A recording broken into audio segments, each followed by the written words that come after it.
गजाननं भूतगणादिसेवितं कपित्थजम्बूफलचारुभक्षणं उमासुतं शोकविनाशकारकं नमामि विघ्नेश्वरपादपङ्कजम्।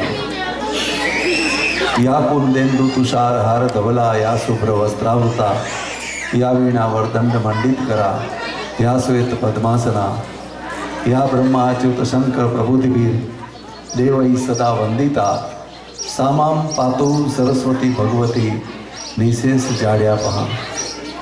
सर्वमंगलमांगल्ये शिवे सर्वार्थ साधिके शरणे त्र्यंबके गौरी नारायणी नमोस्तुते। या देवी सर्वभूतेषु मां वाल्बाई रूपेण संस्थिता नमस्तस्यै नमस्तस्यै नमस्तस्यै नमो नमः।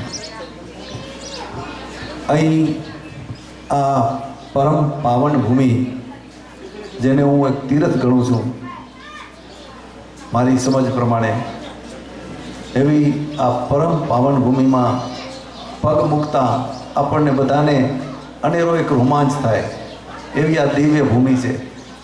અને આવી દિવ્ય ભૂમિમાં સરસ્વતી સન્માન સમારોહ યોજવામાં આવે એ ખરેખર આયોજકોને જોરદાર તાળીઓથી વધાવી લો કે આ ભૂમિમાં રાખ્યું છે। આને આ કાર્યક્રમ તમે મહાનગરમાં રાખો ને તો તમને એટલો આનંદ ના આવે। હોલ મોટો હોય, ખુરશીઓ સારી હોય, આનંદ ન હોય।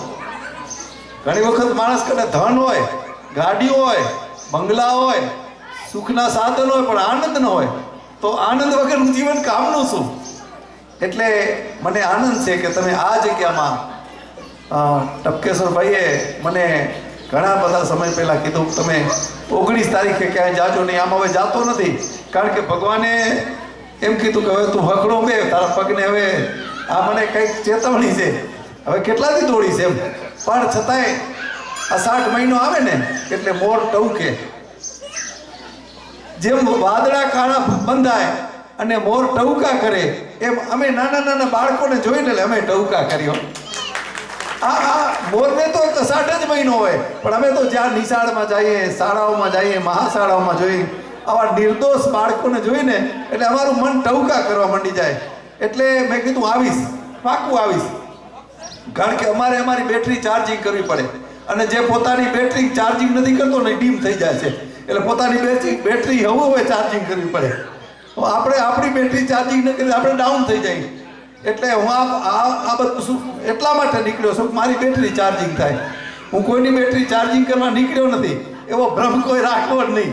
મને કાંઈ આ મોહનભાઈએ બોલ્યા ને કે ખબર નથી પડતી, એનીએ ખબર નથી પડતી, એટલે મારું એવું છે મને ખબર નથી પડતી, પાછી એનીએ ખબર નથી પડતી। એટલે ખૂબ આનંદ છે મને એક આ પવિત્ર ભૂમિમાં। ઘણું બધું કહેવાનું મન થાય, પણ એક બે વાતો કરું કે તમારા પૂર્વજો છે ને એમાં હજી ઘણા બધા કામ કરતા હશે। લોઢું છે ને એને આગમાં નાખે, આ ધગધગતી આગમાં લોઢાને નાખે, પછી એને તપાવે અને પછી એને ટીપે ત્યારે લોઢું સીધું થાય અને એની ધાર નીકળે અને એ લોઢું કામ આવે। એમ હું ને તમે આપણા જીવનમાં જો તાપ નહીં હોય ને તો આપણે સીધા નહીં થાય। એટલે તાપ પણ બહુ જરૂરી છે અને ટીપાવાનું છે આ સંસારમાં, એટલે ટીપાવાનું પણ જરૂરી છે। જે તાપ સહન કરે છે, જે ટીપાય છે ને એમાં ધાર બને છે અને એ જગતને કામ આવે છે, નહીતર કામ ના આવે માણસ। સીધે સીધું છે જ નહીં, આ કાંઈ નથી। બધું ઘણું બધું તમારે સહન કરશો ને ત્યારે પછી તમને સફળતા પ્રાપ્ત થશે। સફળતા એમને એમ નથી મળતી, બાકી એમને સહન કર્યા વગરની સફળતા છે ને એને વાંજળી સફળતા કહું છું। કાંઈ પણ સહન કરવાનું ના આવે અને સફળતા મળી જાય તો એ વાંજળી સફળતા છે। પણ પાર વગરના તપ્યા હોય લોઢું અને ટીપાણું હોય અને પછી એમાંથી ધાર નીકળે તો સાહેબ આ જમીનને ખેડી નાખે છે, જમીનને સરસ બનાવી નાખે છે। એટલે મૂળમાં આ વાત છે કે આપણા જીવનમાં આ જરૂરી છે। નાના નાના બાળકો છે ને સાહેબ, આ ખરેખર આપણા ઘરે દરેકના ઘરે દેવદૂત આવે છે, આપણને ખબર જ નથી હોતી। ઘણી વખત આપણે તંત્રાવસ્થામાં હોય છે। એક પટેલની વાડી હતી, ખેડૂતની વાડી હતી ને, એમાં એને વિચાર થયો કે આજ ખરે બપોરે વાડીએ જાઉં, એટલે વાડીએ જાય છે।